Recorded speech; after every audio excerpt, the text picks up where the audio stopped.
Hey, this is Carla from the Butcher Babies. This is George Corcoran Fisher from Cannibal Corpse. Hey, this is Rex from Kill Devil Hill. It's Wednesday 13. This is Dad from Devil Driving. This is Motorist from Quad. You're listening to RABID NOISE on RABID Radio.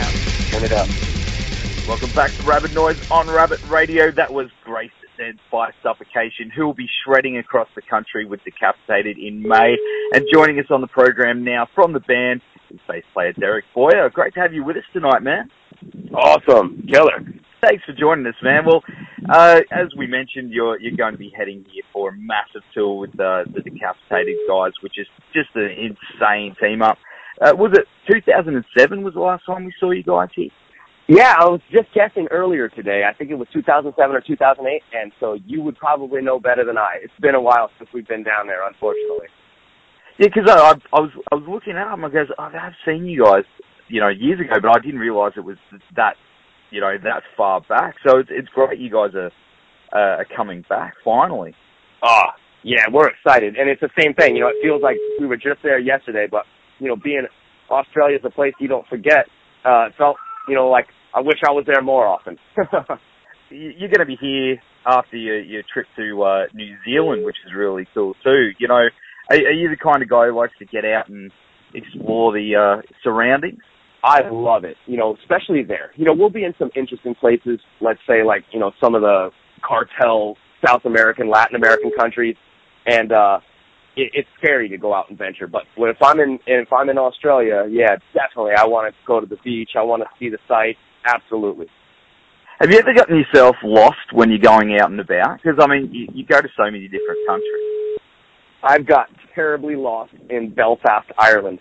And apparently we were hitchhiking, and it was one of those things where no one would pick you up because you were in such a dangerous area. And if you got picked up, you were in a lot of trouble because the people that would pick you up were probably bad people.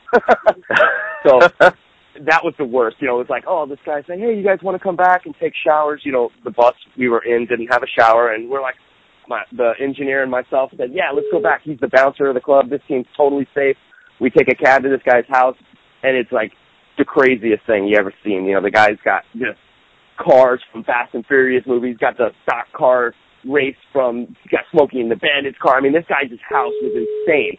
And, we're thinking, oh, he's going to give us a ride back. And he's like, all right, you guys, take care. And we're like, what? We got our showers and everything. And he goes, all right, I'm going to draw you a map how you get back. And he drew a map that was like a little squiggly line that was like, make a left at the old oak tree, turn right at the pile of rocks. It was the worst thing. And it was pitch black. We got up this one road, and these demonic dogs were barking. And we were like, I look over at my front of house guy, who's like twice the size of me, and he looks at me and he goes, I don't know what we're going to do. And I'm thinking, I'm dead. He's scared. I'm done for. So, that was probably the worst experience about being lost. Did you find your way back, or you just had to call someone to grab you? It was such a bad one. Our phones didn't work over there, and we were, like I said, we were hitchhiking, nobody picking us up. We turned around, we were going to head back toward that guy. At this point, it was starting to get light outside, and we saw a city bus, and it was a crazy thing. We ran, and we got onto a city bus, and we were trying to explain where we played. And we were saying, it's in the town center, and it was just a disaster. They got us somewhere close, and we eventually made it back like a half hour after the time the bus was supposed to leave. That is insane, man. That's crazy. Nightmare. Well, at least here everything's sort of, unless you go, into the middle of Australia, everything's, pretty central. Sure. Well, what we've learned is to not split up like that, and to not to not go without like a proper liaison. Learn the lesson the hard way. Or GPS. Exactly. Awesome, man. Well, your most recent release was Pinnacle of Bedlam in 2013, and it was just such an instant classic. Have you guys been working on a follow-up? Yeah, it's just about done. We've got the follow-up, got about 8 songs worth of music and lyrics put together. Of course, we'll be doing another Breeding Spawn reproduce, and it's super insane. We're really, really excited about the new one. Has it got a name yet? It does, but I am not at the liberty to say it. I thought I might put you off guard with that one. Well, what we'll do is at the show, if you make it out, we'll have a beer and I'll play you some of the material. That would be amazing, dude. Well, with the last one, there was a documentary with a special edition. I love it when bands do that. They put something extra. Great. Yeah, are you guys doing that again? Yeah, I believe so. It seems like the new thing to do because a lot of the people that like our music, they don't really know us, and so for us, to have these documentary style features, it kind of like can get our listener a little bit more familiar with who we actually are, and we love that. Yeah, and it makes the fans feel like they're not separated from the band as well. Exactly. It's nothing high, it's no secrets. It's still, exactly. Brings them in. Yeah, love it, man. Well, we're going to go to the Suffocation track, Blind Torture Kill now, and we'll be back very soon with Derek Boyer on Rabid Noise. And we're back on Rabid Noise with Derek from Suffocation. Now, with the way music is released these days, there are so many different, options, vinyl, digital, standard, special edition, streaming. What is your preference? What is it that usually, draws you to buy an album? You know what? I mean, the most common way for me, I'm still a little old school. I prefer the CD. Obviously, nowadays, with the iPhone 6, you can pretty much listen to anything you want without having to buy it, and that's a shame. It's great for the new fan that goes, I've never heard these guys. I want to check it out. But, for me, I'm still buying records. It's one of those things. I don't listen to a lot of the new stuff, so I buy maybe 1 or 2 records a year, but I'm still, I want to treat it in a traditional aspect. If I like a band, I want to support that band. I want that band to continue to exist. If I just download their material, they may not be able to afford to continue doing what they do because now they have to go back to getting a traditional style job so they can, eat food. So my favorite is probably still the CD to purchase. I love vinyl. I have a little bit of a vinyl collection. It's kind of harder to get some of the albums I like on vinyl, and to actually, take that time and sit down and put a record on is such a cool thing, But, yeah, I'm kind of traditional. I know guys that, they'll wait until it's released on vinyl. They won't go and, listen to a stream. They won't download it. They'll wait to hear it in that way. Sure. They're nuts. There's something real heavy about vinyl. The album sounds really heavy. A little shitty compressed MP3 does no justice compared to a vinyl. That's right, man. Or a CD, man. There's nothing like getting a CD, chucking it in your car, and just hearing it. Absolutely. Perfect example is you guys. Your albums always sound absolutely killer. And with that, thank you so much. Everyone loves Suffocation. And, in regards to your albums, though, they're always around, the 40-minute mark, where some bands will fill, a disc all the way through to the full 80 minutes. You keep it straight to the point, brutal, and that's it. Yeah, and is that something that's a rule with you guys in the band, or is it just how you guys write?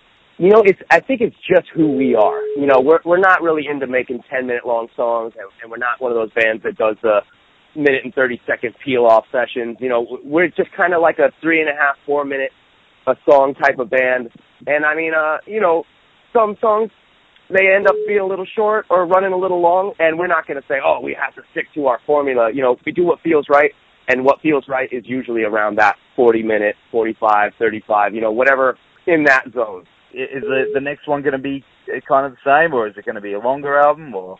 I feel like it's gonna be right in that same kind of pocket for some reason. The songs are coming out in the 3.5, 4 minute range, and we'll do the 9 or 10 tracks, and it just feels like who we are. And I don't think we would ever go, let's make a really long record or let's make a really short record. I mean, if it's an EP, it's got less songs, but the songs are still around, a similar length and time. That's awesome, man. Well, you also, have to be one of the best bass players around in metal. Man, thank you so much. It's true, man. You shred. So, with that, do you get hit up to do, clinics and things like that? I just recently started scratching that surface and that idea. I've been doing a little bit more stuff at home with, some video tutorial stuff, only for myself. I haven't really thought to push it out there, but I did recently acquire a bass cam in South America where our drummer, he like duct taped a GoPro to the monitor in front of me, and I have such a crazy feeling about how that performance went that I really want to put that out there that I may go public with, but for now I like to just share it with the people who appreciate what I'm doing. Nice, man. Yeah, that'd be really, really cool. Well, I'm down. Don't forget to get my email. No. We'll do a wrap up. So, what's next for Suffocation? Well, we've got this Asia Australia run coming up. We'll come home from that. We'll focus on the new record a bit longer, try to get everybody up to speed, try to finalize the arrangements. Then we're going to take off and do Nile in Europe. Whoa. So Suffocation and Nile as a co-billing run. That's going to be a pretty long run. We're going to touch on a lot of territory over in Europe that we don't get to every time.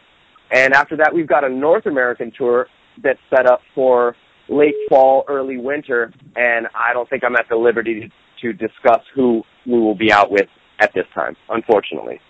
Oh, man, it sounds like it's just going to be killer. Well, I hope you enjoy your trip down here in Australia in the meantime, in New Zealand as well. And, it sounds like it's all coming up Millhouse for you guys.